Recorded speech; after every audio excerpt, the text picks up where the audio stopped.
بسم اللہ الرحمن الرحیم۔ تمام احباب کو ہم اپنے YouTube channel Islamic path tube میں خوش آمدید کہتے ہیں۔ جیسا کہ آپ حضرات اس بات سے واقف ہیں کہ ہم اس چینل کے توسط سے آپ تک اسلامی کنٹینٹ اور بالخصوص خوابوں کی تعبیر پہنچاتے ہیں، تو حضرات گرامی آج پھر ایک بار آپ کی خدمت میں حاضر ہیں ایک خواب کی تعبیر کے ساتھ، اور وہ ہے خواب میں گلاب کا پھول دیکھنا۔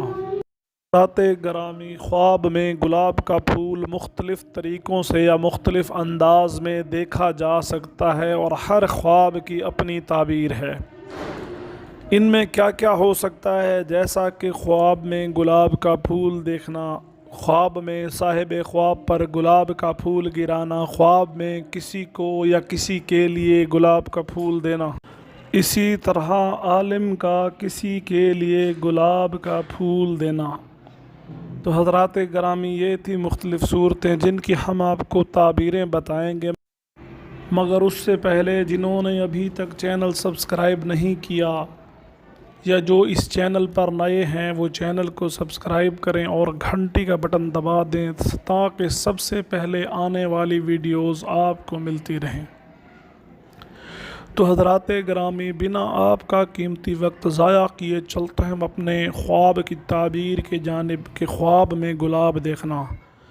خوابوں کے شہنشاہ حضرت ابن سیرین رحمۃ اللہ علیہ نے فرمایا کہ خواب میں گلاب دیکھنا تندرستی کی علامت ہے، اچھی صحت کی علامت ہے۔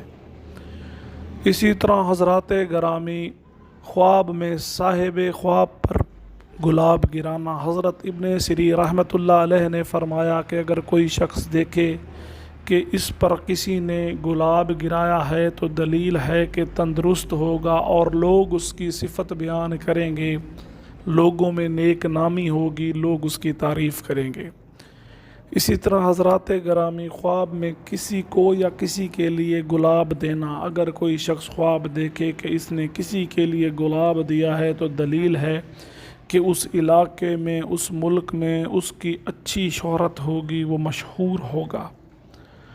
اسی طرح حضرات گرامی، آخری صورت کے خواب میں عالم کا کسی کے لیے گلاب دینا، اگر کوئی شخص خواب دیکھے کہ کوئی عالم خواب میں اس کے لیے گلاب دیتا ہے تو دلیل ہے کہ اس عالم کے علم سے لوگ فیض پائیں گے، اس عالم کے علم سے لوگوں کا فائدہ ہوگا۔